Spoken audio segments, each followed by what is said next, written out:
Sebenarnya kan ini masalah kalau bukan hanya masalah di Bawaslu, tapi di masalah di bangsa ini. Kalau bangsa ini, negara ini telah selesai dengan tingkat perekonomiannya, tentu kita contohkan saja di daerah-daerah elit, daerah-daerah elit perumahan, Kantong-kantong elit. kantong-kantong ini perumahan di sini. Iya, Terjadi nggak politik uang? Tidak terjadi. nggak ada.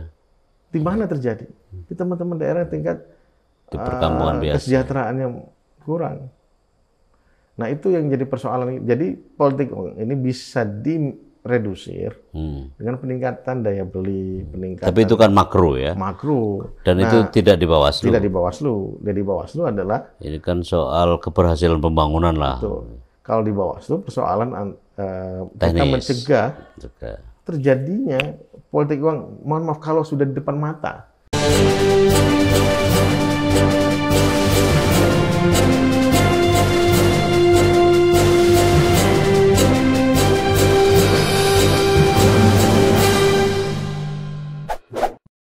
Sobat, jumpa lagi dengan saya, Nur Hidayat Sardini dalam Point of View Nur Hidayat Sardini.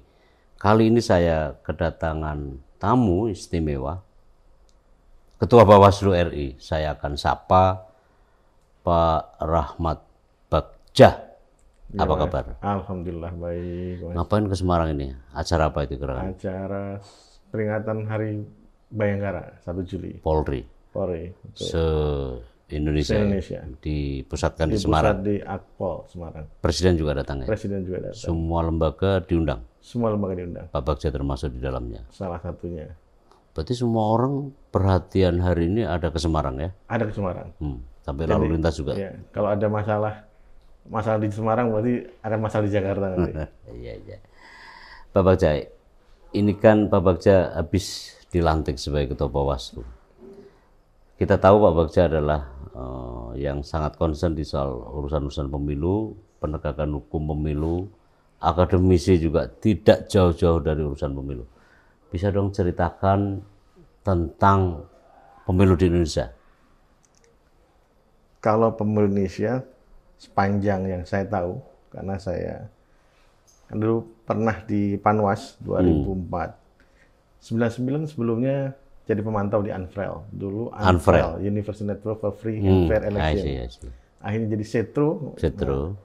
Kemudian saya aktif di 99 jadi pemantau pada setahun setelah jadi mahasiswa. Kemudian melakukan pemantauan, walaupun pada saat itu hasilnya belum begitu memuaskan, hasil pemantauan. Tapi ini PR bagi lembaga pemantau ke depan juga. Kemudian kedua 2004 jadi staf di Panwas Pemilu. 2003-2004. 2003-2004. Kemudian 2008 jadi pemilih di Belanda. Oke. Pas sambil kuliah? Pas sambil kuliah. Utrecht? Pemilih Utrecht. Saya kemarin ke sana Pak Bagja. Iya. Bagus untuk belajar, namun juga lebih bagus sih di Groningen karena Groningen lebih tenang. Kalau Utrecht kan itu kampung itu. Kalau Utrecht ke tengah kota. Nah, kemudian 2012 ada yang manggil senior. Oke. Namanya Nur Hidayat Sardini ya, untuk masuk tim Pokja di KPP. Waktu pembuatan peraturan DKPP mengenai kode etik dan pedoman beracara. Iya, pedoman beracara. Dan lanjut. Jadi itulah pengalaman menjadi bagaimana pemilu Indonesia. Pemilu Indonesia kalau saya lihat sebagai pemilih dan pemantau, sudah ini hal yang biasa dilakukan oleh masyarakat Indonesia, memilih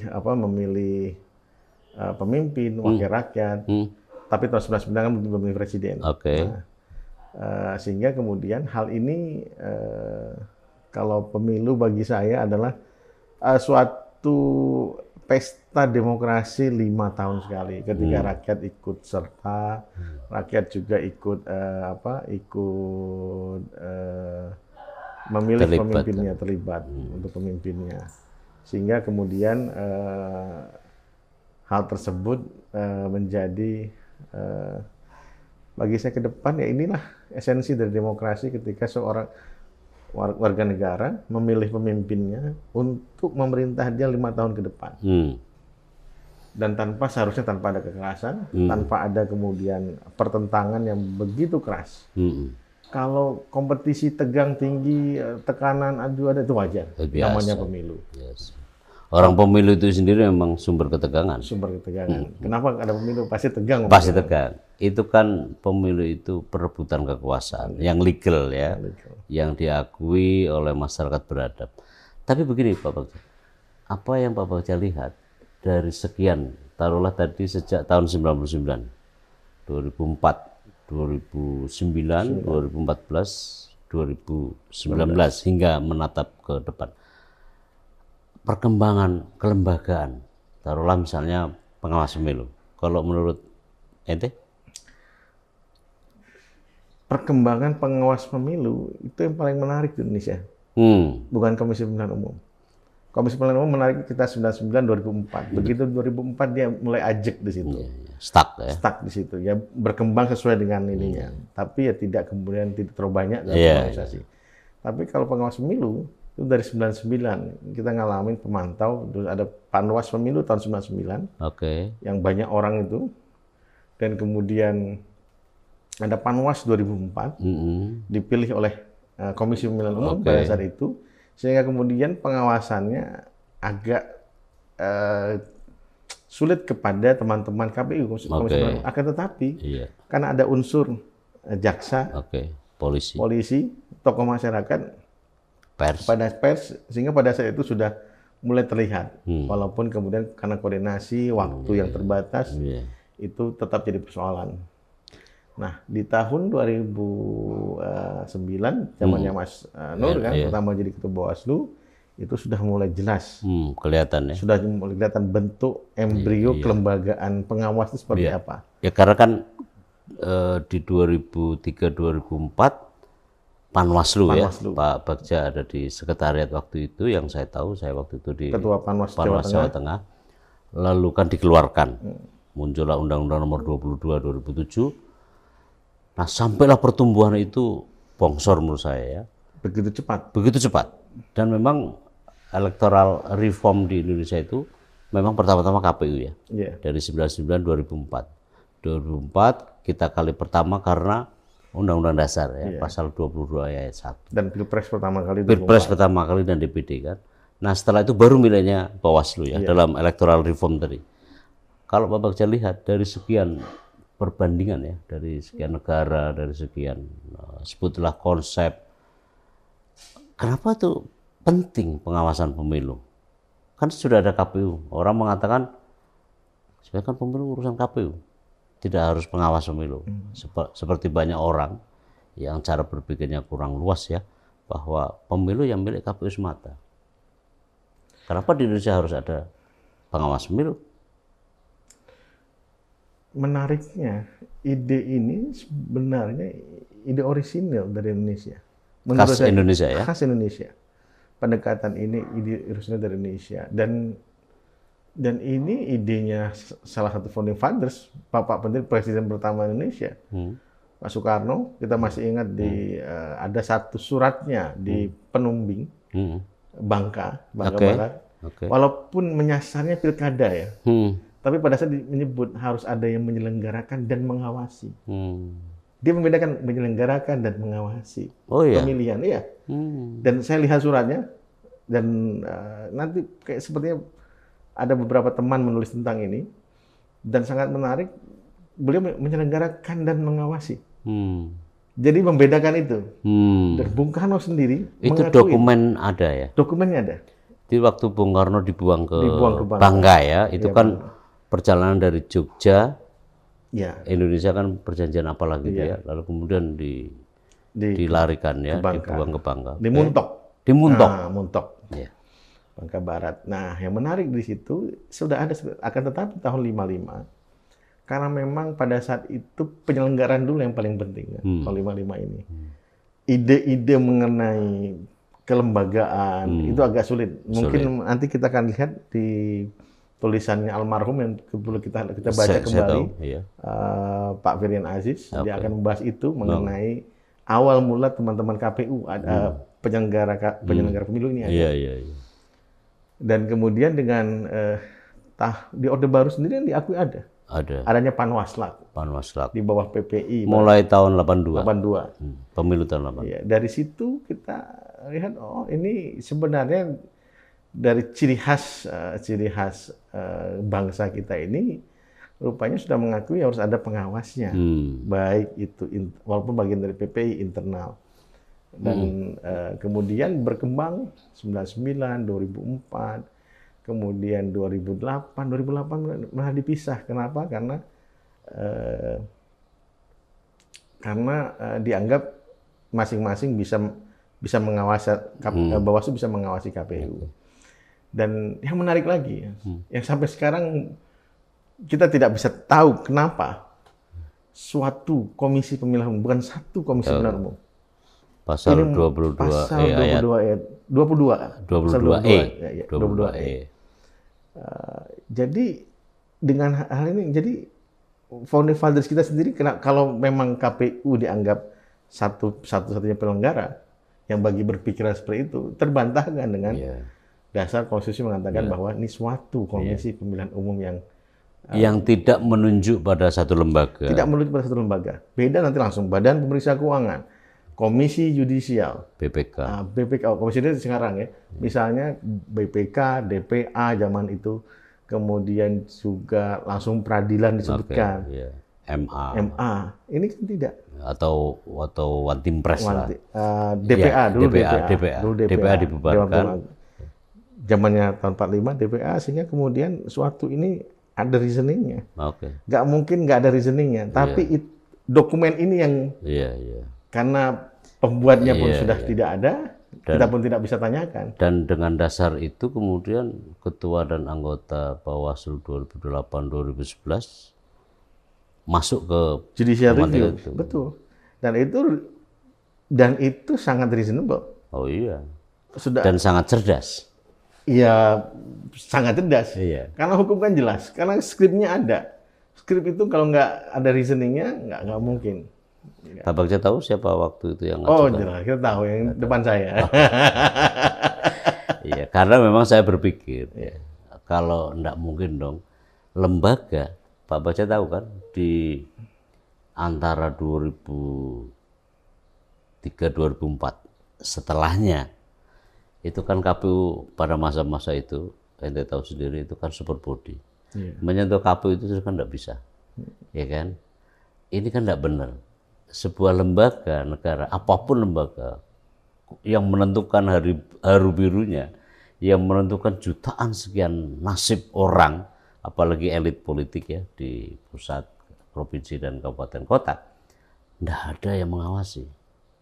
Kan perdebatannya waktu silang Monas pernah tahu kan, lalu seluruh peristiwa yang menyertai, bagi saya sendiri itu membekas terus terang aja. Ini tidak sehat. Karena itulah perlu yang saya suka sebut sebagai, yang pasti Pak Bagja tahu, check and balances. Dan itu pikiran saya secara pribadi waktu itu ya harus ada. Dan itu yang kemudian terjadi. Dan kita meletakkan dasar-dasar sehingga terjadi check and balances di penyelenggara pemilu. Ya bukan enggak gratis juga, karena tantangannya juga luar biasa. Tapi putusan MK 11 tahun 2010 itu ya, yang tadi sebenarnya sudah disebut Pak Bagja, itu sangat berarti. Nah sekarang setelah kelembagaan Bawaslu, ya, Pak Bagja kan mengalami juga pemilu 2019 tempo hari ya, dan sekarang kita menatap di 2024. Dari sisi modal sosial, lembaga penyelenggara pemilu, wabil khusus adalah lembaga pengawas pemilu.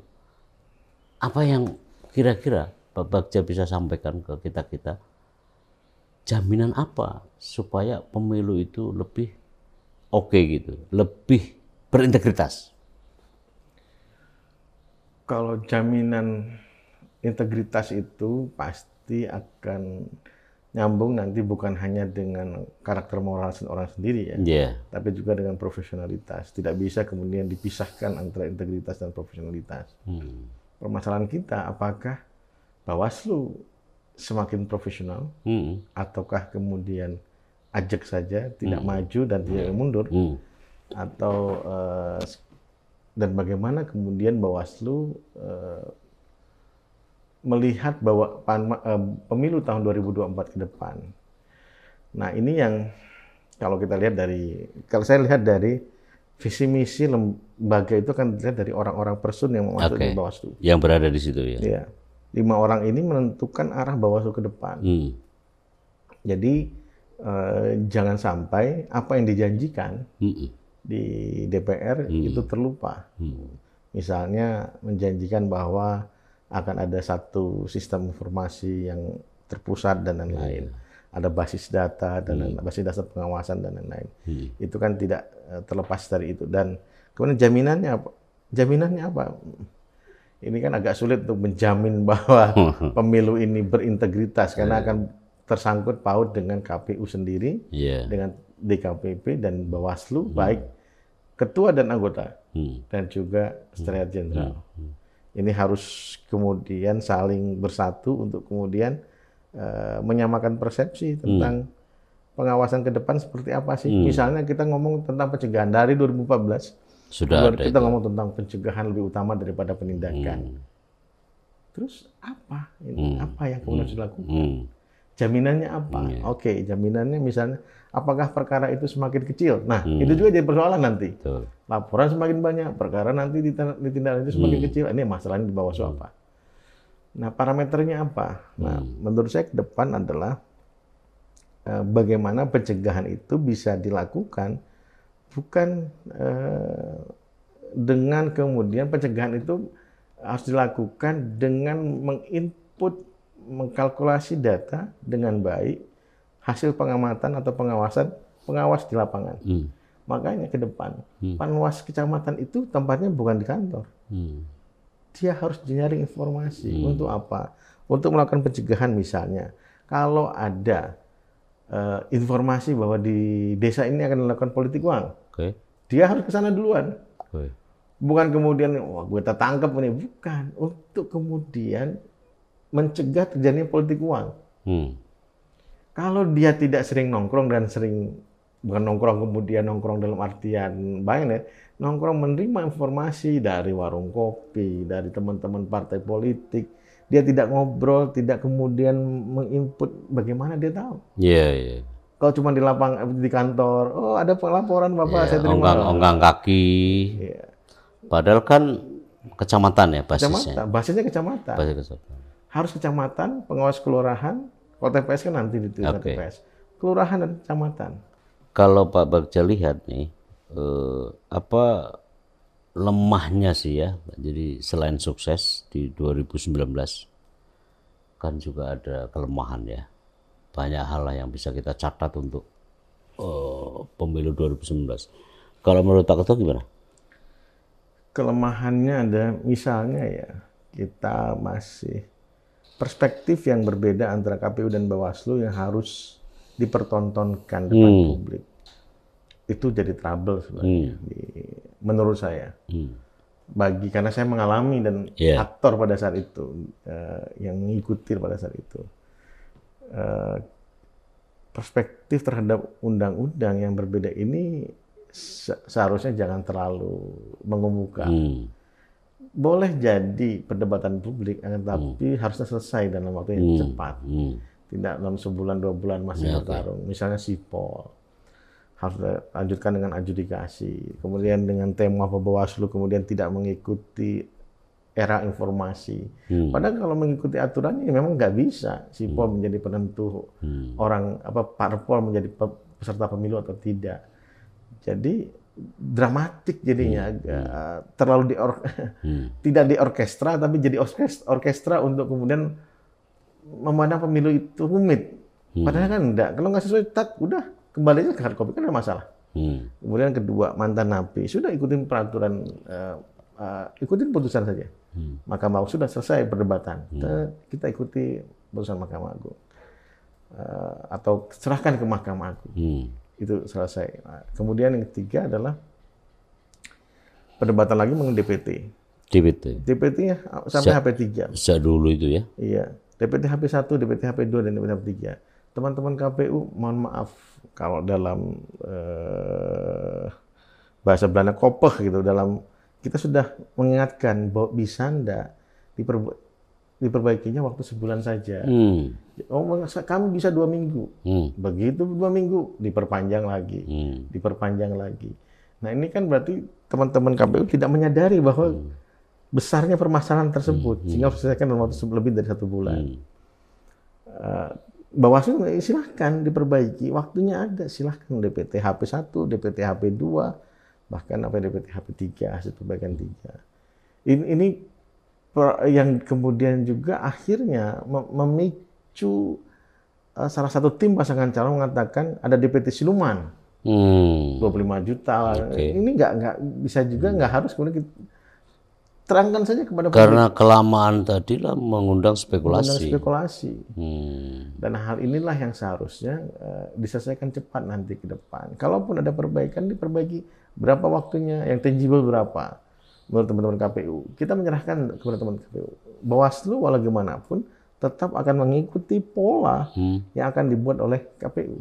Karena penyelenggara utama itu KPU. Administrator utama. Kita kan nggak bisa kemudian, karena kan kita bukan administrator utama, kita pengawas administrator. Istilah NHS itu. Iya, kita pakai istilah NHS itu. Nah, kemudian keempat adalah persoalan bangsa ya, mengenai polarisasi dan lain-lain. Despite of parliamentary threshold, presiden threshold, tapi ada namanya pertarungan polarisasi antara Capres 1 dan Capres 2. Kita sudah melakukan ikhtiar yang maksimal menurut saya, kemudian dengan melakukan kerjasama, take down dan lain. Akan tetapi yang namanya hukum itu akan selalu tertinggal selalu dengan dinamika masyarakat yang ada. Kemudian yang kelima, kita juga melihat di Bawaslu. Saya harus retrospeksi Bawaslu. Terjadi kompartemen divisi, yang itu menimbulkan ego divisi. Sebenarnya ini sudah kita kritik sebelum periode kami. Tapi begitu kita mulai juga akhirnya kompartemen divisi itu. Yang saya kritik misalnya, saya masih ingat itu. Saya kira, kenapa tidak bisa tiga-tiganya kita latih misalnya Bawaslu Kota. Oh, alasannya anggarannya, nggak mungkin anggarannya nggak ada. Saya pernah debat ini di dalam pleno, nggak mungkin anggarannya nggak ada. Tiba-tiba masanya satu. Dilatih semua, tapi hanya 3 hari itu semua, 3 hari. Kemudian per divisi masing-masing. Dan inilah yang menjadi persoalan di Bawaslu. Jadi ada orang yang sangat tahu sekali tentang penyelesaian sengketa, sangat tahu tentang pelanggaran, tapi minim pengetahuan tentang pengawasan tahapan. Atau kemudian bagaimana seleksi, bagaimana itu minim. Dan ini tidak terbagi secara baik. Kalau kelima tadi, keempatnya adalah eksternal ya, dalam arti pemilu pada umumnya. Kalau satu kan internal itu ya, relatif internal. Apakah itu juga kemungkinan akan masih juga lestari di 2024? Untuk kelima atau keempat? Kalau keempat pasti. Kalau keempat yang lain yang pertama tadi? Ya, keempat itu masih akan polarisasi, media sosial, fitnah, hoax, politisnya sara. Menurut prediksi saya masih. Apa alasannya Pak? Alasannya karena media sosial berkembang begitu pesat. Amerika Serikat saja belum selesai ini masalah PR pemilu mereka. Pilpres 2016. Saya kebetulan di sana. Memang itu juga akan terjadi di kita. Kemungkinan Pilpres 2016. Donald Trump 2016. Ya saya di sana. Itu memang kuat. Cambridge Analytica juga ada di situ ya, dan relasinya dengan Rusia. Sampai hari ini penyelesaian di Senat kan juga belum selesai kan sebenarnya. Jaksa Federal. Kasus hukumnya masih terus lanjut. Masih. Walaupun tentu mungkin akan makin declining ya, karena itu ada pergantian rezim kan. Dan anehnya kita selesai. Solving kita ini. Secara hukumnya solving. Tapi apakah bolehlah disebut politisasi identitas kan juga diciptakan? Kalau Pak Bagja melihat? Politik identitas itu hal yang wajar. Politik identitas itu ada. Kita, misalnya saya Muslim, ini Muslim, pilihannya lebih dekat cenderung ke Muslim, monggo saja. Akan tetapi once Anda menyerang orang lain, pilihan orang lain, dia bukan Islam begini, itu batasannya. Itu nggak boleh. Tapi begitu Anda bicara pemilihan di ranah ini, sebenarnya memilih orang karena ini kan sangat tradisional sekali, sangat purba lah. Sifat purba manusia. Memilih orang karena suku, agama, ras. Nah, tapi itu diperbolehkan, silahkan, tidak ada masalah. Orang di Amerika juga begitu. Tapi ketika Anda menyerang orang lain, pilihan orang lain, itu masalah. Nah, itu yang tidak boleh. Nah, itu yang politik identitas, di situ masalahnya. Jadi membuat politik identitas, nah, akhirnya saya bilang seperti politisasi SARA. Iya, kan yang tepat sebenarnya politisasi SARA atau politisasi identitas. Ya. Bukan politik identitas. Politik identitas, bukan. Nah, bukankah ya, kalau kita bisa sebut blessing ya di 2019, karena ada 2 paslon dalam Pilpres. Itu juga menentukan. Kan dihadap-hadapkan. Ini dikonotasi sebagai nasionalis, Islam. Ini Islam. Ini kan seperti Indonesia seperti dari pemilu tahun 55. Iya, dari Badan Konstituante lah. Nah, tetapi ditambah dengan instrumen pemilu, sistem pemilu namanya presiden threshold harus 20%, sehingga lebih menutup ya, lebih memperkecil peluang orang untuk berkandidasi. Faktor 2 kali faktor sejak 2014 2019 kan tidak ada. Karena presiden misalnya hari ini kan tidak akan menurut konstitusi tidak akan bisa mencalonkan lagi. Tetapi itu kan berarti kan akan luntur. Bagaimana menurut Pak Bagja? Akan luntur, tidak akan ada. Untuk calon politisasi identitas. Paling kurang tidak sekental di 2019. Kalau dilihat sekarang dengan kemajuan ini kan tergantung siapa yang mesan tadi kan. Apakah ada yang mau menyulut lagi apa tidak? Pertanyaannya apakah kemudian bisa diredam? Bisa kemudian kalau calon presiden kita bijaksana ya, semua orang bijaksana untuk tidak melakukan, mohon maaf, buzzering hal-hal yang berbau politisasi SARA. Alhamdulillah tidak akan terlalu. Tapi dalam konteks persaingan itu biasanya akan dipakai sebagai satu cara. Konteks saya berhusnuzon seharusnya tidak. Tapi sebagai pengawas ini kemungkinan ada. Dan ada yang menjadi persoalan penting 2000. Kita generasi Mas Nur, saya mungkin tidak terbayang. Kita kan generasi X. Saya generasi X lah termasuk. Para milenial ya. Iya. Dan kita dulu masih menganggap media sosial adalah pendorong demokratisasi. Sekarang itu menjadi regresi terhadap demokratisasi. Kan berarti kan ada 2 faktor Pak Bagja. Pertama paslon. Oke. Yang kedua yaitu tadi ada yang mengusahakan supaya jadi politik buzzer itu menurut saya itu diciptakan. Nggak mungkin tidak ada. Bagi saya cara untuk memojokkan itu juga bagian dari konstruksi sosial. Dan itu sah-sah saja sebenarnya. Iya, tapi kan enggak benar juga. Karena kan jelas, apalagi yang mampu melakukan itu kan orang yang beruang. Orang yang beruang, orang yang berkuasa. Rakyat biasa enggak bisa beri peralatan. Karena itu ada sertifikasi otorisasinya. Gitu loh. Namun rakyat biasa yang terbiasa dengan rakyat kita sudah terbiasa dengan gadget, apalagi teman-teman milenial yang generasi Y dan Z ini, itu mereka akan termakan. Pertanyaan sekarang yang paling besar menurut saya kembali ke dasar ide tentang demokrasi dan kesejahteraan nanti. Banyak negara-negara demokratis di Asia itu mulai menunjukkan permasalahan. Kenapa? Karena pertumbuhan kesejahteraan tidak senyampang, tidak berbanding lurus dengan demokratisasi. Malah kadang-kadang berkebalikan. Nah, itu pertanyaan besar bagi demokrasi di Asia. Kalau teman-teman kita beranggapan, mohon maaf, masih enak zamanku tahu Mas, oh Pak Harto is the best ini. Mereka tidak mengalami kita dulu ya. Ya, kita mengalami. Nah, kita mengalami nasib itu dulu. Dan lupa, histori itu lupa. Kita masih ingat, tapi teman-teman nah, mereka akan beranggapan bahwa mohon maaf nanti nggak apa-apa hidup dalam keadaan tiran dan yang penting sejahtera. Oh, nggak bisa. Demokrasi ini bisa diarahkan. Ini silahkan saja. Tidak peduli tentang asas. Ya sudah serang menyerang saja. Nanti ketika media sosial ini akhirnya menghancurkan sendi-sendi demokrasi, kan ada orang berpaling, nggak benar demokrasi ini. Buktinya, ya sudah.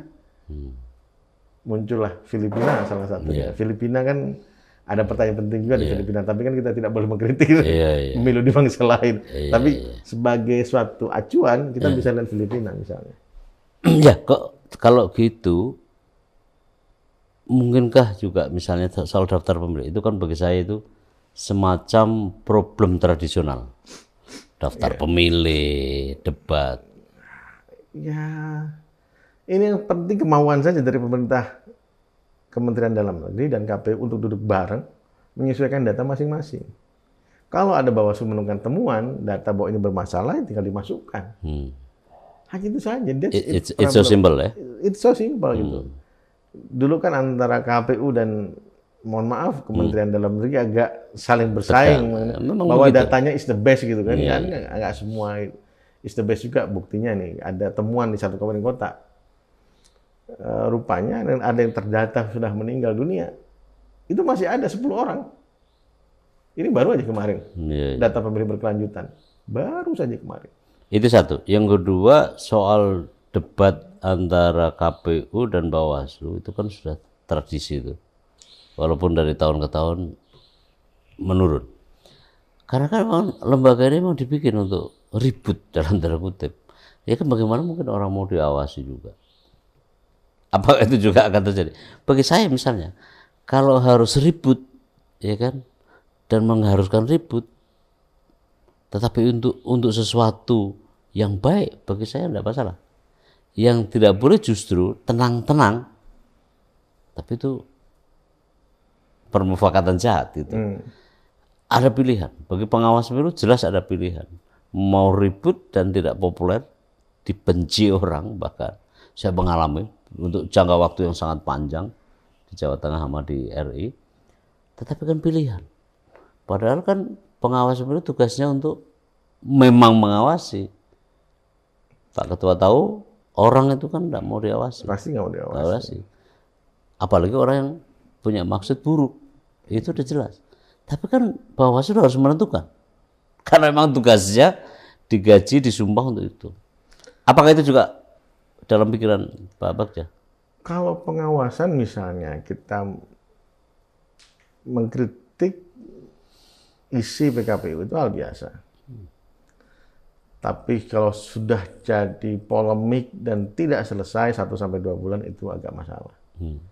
Harus ada pertemuan-pertemuan misalnya sekali 2 kali di dalam di publik kita agak bertentangan, it's no problem. Biasa ya.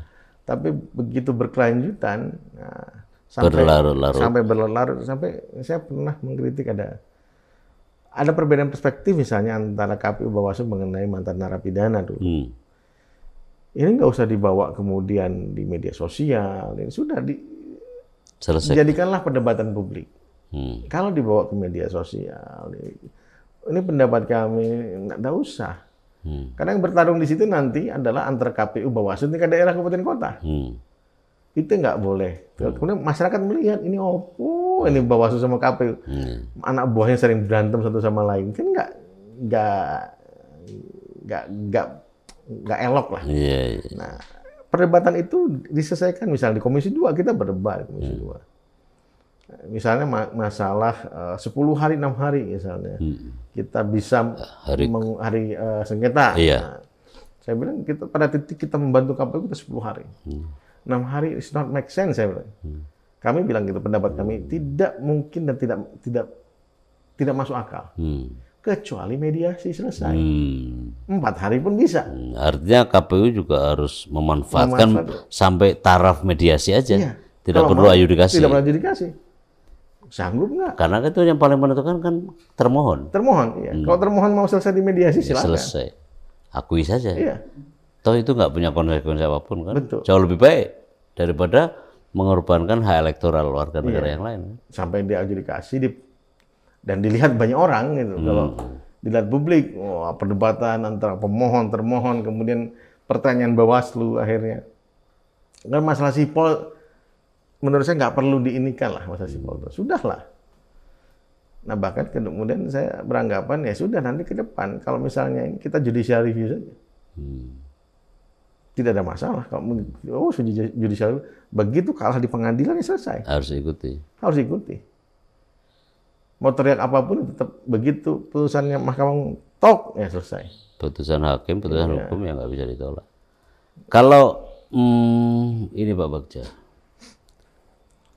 politik uang, apakah juga akan masih marak? Tempo hari saya olah-olah dari Universitas Leiden, memang orang masih khawatir terhadap politik uang karena dasar-dasar prasyaratnya itu tidak berubah antara pemilu 2019 dan pemilu-pemilu sebelumnya dengan pemilu 2024. Apalagi tambah pandemi. Ekonomi kita lagi turun. Kapasitas daya beli masyarakat lagi rendah. Betul. Kalau begitu? Ya kemungkinan masih marak besar. Kenapa? Salah satunya pandemi ya. Kita prediksikan pandemi. Sebenarnya kan ini masalah kalau bukan hanya masalah di Bawaslu, tapi di masalah di bangsa ini. Kalau bangsa ini, negara ini telah selesai dengan tingkat perekonomiannya, tentu kita contohkan saja di daerah-daerah elit, kantong-kantong elit, kantong-kantong perumahan di sini. Iya. Terjadi nggak politik uang? Tidak terjadi. Nggak ada. Di mana terjadi? Di teman-teman daerah tingkat di perkampungan biasa. Kesejahteraannya kurang. Nah itu yang jadi persoalan. Jadi politik uang ini bisa diredusir dengan peningkatan daya beli, peningkatan. Tapi itu kan makro ya. Makro. Dan itu tidak di Bawaslu. Tidak di Bawaslu. Jadi Bawaslu adalah. Ini kan soal keberhasilan pembangunan lah. Betul. Kalau di Bawaslu persoalan teknis. Kita mencegah terjadinya politik uang. Mohon maaf kalau sudah di depan mata. Nah that's the problem. Begitu aura-aura ini nggak bisa nih. Bawaslu. Ya, itu kerjaan Bawaslu. Bawaslu ngapain nih? Kalau kok di depan mata masih kelihatan. Urusan patroli. Iya, urusan patroli. Ya jangan juga kayak ini ada disebut polisi lalu lintas, tapi pemadam kebakaran. Pemadam kebakaran. Nunggu di ini, tangkap, langsung enggak begitu juga. Begitu dia bawa uang nih, kita diam aja depan dia. Saya yakin dia nggak akan melakukan itu. Dia akan cari cara lagi. Nah, kita akan cari cara lagi untuk itu kan biasanya maling ayam kan lebih cerdas daripada keamanannya kan. Pos kamling. Pos ronda, pos kamling pastilah. Tapi ya itu minimal buat daya kejut buat mereka. Dan itu caranya satu tadi, teman-teman ad hoc, teman-teman Bawaslu kota sudah saatnya keliling. Bukan diam di kantor. Diam di kantor melakukan review terhadap kerjaan, ya. Tapi begitu uang sudah selesai, Anda keluar. Anda cari informasi, ini melakukan ini. Teman-teman kita di parpol politik ini kita cegah lah untuk melakukan itu. Kan teman-teman kita juga. Jangan sampai mereka melakukan hal-hal yang kemudian akhirnya ya mau tidak mau kita harus pidanakan. Nah, itu yang kita tidak mau sebenarnya. Tapi begitu mereka melakukan, mau tidak mau silahkan. Proses harus kita lakukan. Suka tidak suka. Kalau begitu, kan Bawaslu punya banyak program aku lihat ya. Ada kampung anti money politics ya, KAMP atau kampung pengawasan anti politik uang dan seterusnya. Itu juga akan masih diterapkan. Masih diterapkan. Kemudian juga kita mungkin akan melakukan pelatihan kader partai politik. Laporan kan banyak dari partai politik. Biarkan mereka saling mengawasi. Antar peserta pemilu. Mempredatori. Iya. Kita coba mengawasi di antara mereka. Nah, dengan itu mempermudah tugas pengawas juga. Karena laporan mereka biasanya jauh lebih valid. Persaingan di antara mereka dalam satu dapil, satu partai gitu ya. Lalu yang melaporkan, nah itu whistleblower ya. Whistleblower itu. Saya rasa itu bisa juga. Iya. Dan kita beranggapan kan dulu saya agak miris ya menganggap bahwa partai politik itu mitra tapi jarang diajak untuk ngobrol. Ya harus diajak untuk ngobrol. Walaupun mereka, saya tahu saya membuat ini, ada intensi untuk berbuat itu, ya kita tuh. Salah itu kalau asumsi bahwa partai politik objek, justru harusnya transformasi menjadi subjek. Iya, karena mereka itu yang paling tahu sebenarnya. Kan kita harus yakini bahwa kalau buat saya ya, semua orang itu baik, termasuk institusi juga baik. Pendekatan lembaga-lembaga negara saja yang tampaknya harus mulai diubah, tidak menjadikan publik sebagai objek, tapi justru menjadi subjek. Partai politik itu kan mereka urusan mereka. Kan pemilih itu kan antara pemilih dengan peserta dengan penyelenggara. Udah itu aja, kan cuma di situ aja.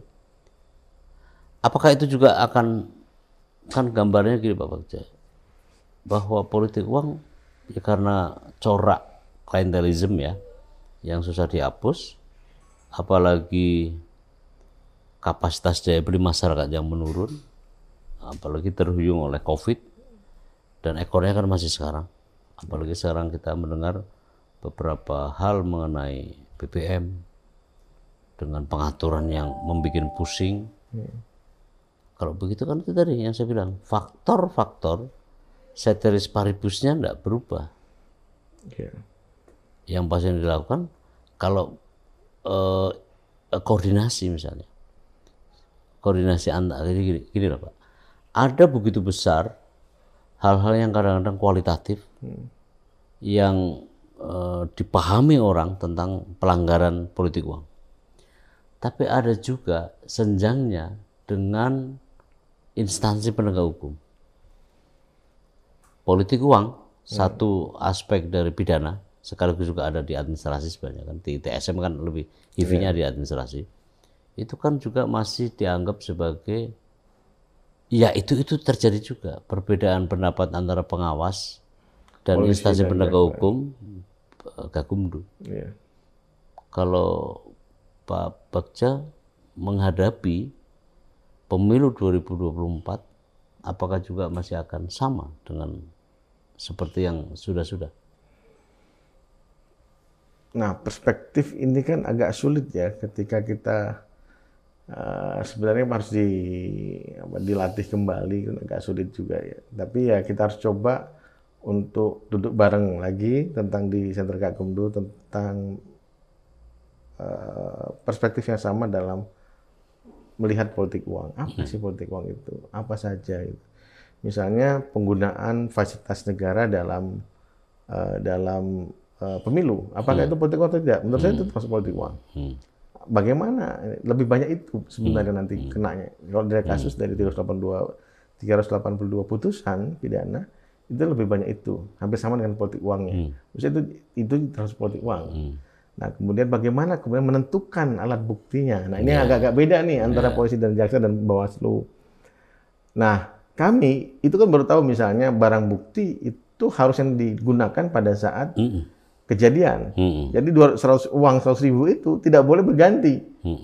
Padahal sudah saya pakai, Pak. Nah, dari situ kan hilang alat buktinya. Nomor serinya, itunya. Nah, itu yang tidak boleh berganti. Nah, itu yang kami juga baru tahu, dan kemudian ini yang belum sama perspektif. Nah, kita dudukkan bareng. Nah, kemudian kedua adalah kami sering disalahkan jika kasus tidak naik ke SG2 misalnya, ke Sentra Gakumdu 2 atau penyidikan ataupun ke putusan ke pengadilan. Ke depan kami minta semua institusi yang berada dalam Sentra Gakumdu menyatakan saya setuju, tidak setuju. Jangan sampai Bawaslu selalu disalahkan. Misalnya Bawaslu sudah setuju ini naik ke penyidikan, polisi tidak setuju, kenapa? Alat bukti dia terangkan kepada publik. Macam preskon lah. Hakim panel gitu ya dulu ya. Dia terangkan kepada publik. Juri ya, juri panel ya. Terangkan kepada publik setelah proses selesai. Iya. Nggak masalah setelah polisi, tapi masyarakat harus tahu. Biar publik harus tahu. Bahwa Bawaslu pada titik ini. Pelapor juga biar tahu. Iya. Siapa yang tidak setuju, siapa yang setuju. Bukan mempermalukan, enggak. Karena kan bukan masalah itu, masalah menurut polisi. Ini bukan alat bukti. Nah, itu dijelaskan kepada publik. Jangan kami yang menjelaskan. Ketika Bawaslu menjelaskan, oh memang Bawaslu bermasalah. Biar publiknya tahu juga. Jaksa menerangkan. Titiknya di mana? Iya kan? Dan itu juga buat evaluasi ke depan. Perbaikan undang-undang juga. Misalnya ketentuan pidana itu menurut saya agak ambigu ya. Karena yang berhasil dijerat lah gitu ya, itu kan yang kerucu-kerucu. Kalau menurut saya Bawaslu dana kampanye yang besar-besar, yang big fish lah gitu ya. Saya juga miris juga itu kadang-kadang itu. Tapi karena itu bagian dari tugas ya, ya apa boleh buat. Atau pidana pemilu memang lepaskan saja dari Bawaslu. Boleh. Langsung serahkan kepada Polisi dan jaksa. Polri dan jaksa. Biar masyarakat juga tahu. Gimana? Boleh saja, tidak ada masalah. Tidak ada masalah dengan itu. Ya catatannya banyak nanti buat Bawaslu. Nanti dianggap bahwa pidana ini yang paling kuat di Bawaslu. Enggak. Bukan. Justru sengketa proses menurut sengketa saya. proses dan pelanggaran Administrasi. administratif. Itu Karena itu akan dilihat. Itu Bawaslu banget itu. Iya. Pasca 2004. 2004. Karena 2004 ada 1000 putusan pidana. Ya, gitu. Terakhir Pak Bagja, apa harapan Pak Bagja terkait dengan pemilu 2024? Harapannya ke depan, ini kita berharap ya, ke depan misalnya antara KPU dan Bawaslu dalam menangani beberapa perspektif yang berbeda, itu bisa dilakukan pertemuan terlebih dahulu. Atau kemudian juga,